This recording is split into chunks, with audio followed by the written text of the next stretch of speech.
Muling nagharap kanina ang magkaribal sa pagkaalkalde ng Maynila, ang incumbent Mayor Alfredo Lim at ang humahamon sa kanyang si dating Pangulong Erap Estrada. Kasamang iba pang miyembro ng kani-kanilang mga tiket, pumirma sila ng isang kasunduan para tiyaking magiging malinis at mapayapa ang eleksyon sa Maynila.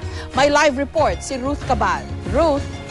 Jessica, di pa man nga nagsisimula yung kampanya para sa local candidates itong mga kandidato sa Maynila, nanguna na sa pagpirma ng isang peace covenant. Ang COMELEC umaasang maging showcase itong lungsod nga ng Maynila para sumunod na magkaroon ng parehong kasunduan ang mga kandidato sa iba pang lugar sa bansa.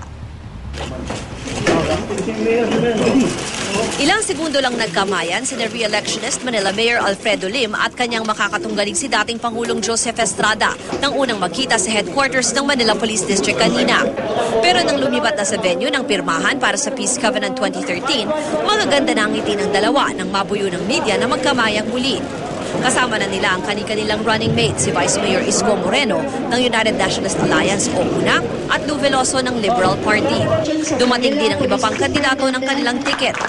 Bahagi rin ng Peace Covenant ang Commission on Elections, PNP at Parish Pastoral Council for Responsible Voting. The city of Manila is actually the epitome of our entire country. We will be actually the front runner in showing everybody that this will be a peaceful, orderly, and a credible, acceptable elections. Sabay-sabay na numpa ang mga kandidato ng Maynila. Hindi gagamit ng panunuol, pananakot, dahas o anumang maling pamamaraan. Makakuha lamang ng boto. Sabay rin pumirma sa covenant sina Lim at Erap at iba pang kandidato. March 29 pa ang simula ng kampanya para sa mga tatakbo sa lokal na posisyon. Dito sa Maynila, karaniwan, mainit ang labanan. Pero ngayon pa lang ang ilang kandidato nangako ng titiyaking hindi lamang magiging mapayapa, kundi naaayon rin sa batas ang kanilang kampanya. Lahat tayo susunod sa batas at wala tayong paglalabag na gagawin. No. This will be a friendly fight. As long as there are no dirty tricks. Si COMELEC Chairman Brillantes ang mismong nagsabing dahil di pa naman simula ng kampanya sa mga tatakbo sa lokal na posisyon, wala pang mga pinagbabawal na gawain para sa mga prospective candidates.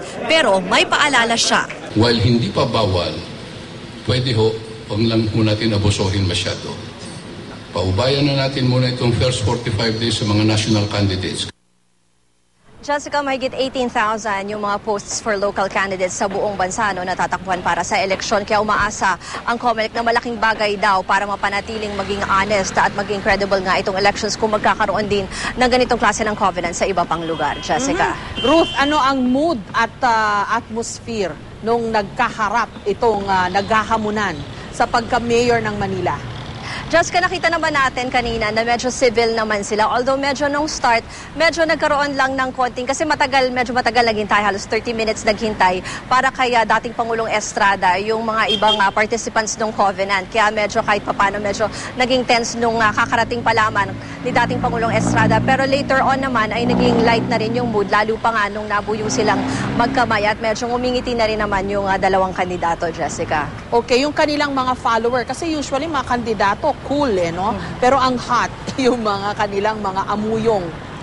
Jessica, kanina kasi hindi masyado in-announce publicly itong event na ito. Actually, late rin nga, I think a day before lang, kahapon lang in-announce sa atin sa media na magkakaroon ng ganito nga signing ng Peace Covenant. Kaya we believe na maging yung mga taga-suporta ay hindi rin naman nakabalita na magkakaroon ng ganitong event. Kaya kanina, medyo nagtaka rin nga tayo kasi wala nga masyadong mga supporters na nagtipon doon sa labas ng district nga nitong Manila Police District. Okay, ulitin lang natin para malaman ng ating mga kababayan kung ano yung kanilang sinumpaang covenant.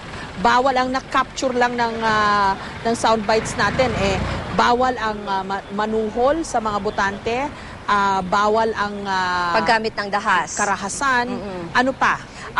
May generic naman sila na sinabi na hindi sila mag-involve sa mga masasamang paraan para makakuha ng boto. Pero alam mo, very particular din yung ibang laman nitong peace covenant kasi nakalagay dyan, ultimo yung susunod sila doon sa mga size ng campaign materials o kaya yung mga media ads at magsasubmit din sila nung kanilang statement of expenditures after the campaign. So may mga very particular na laman din itong peace covenant, Jessica. Okay, maganda yan. Suggestion natin, i-panotarize nila para pagka merong hindi sumunod, pwedeng i-demanda, di ba?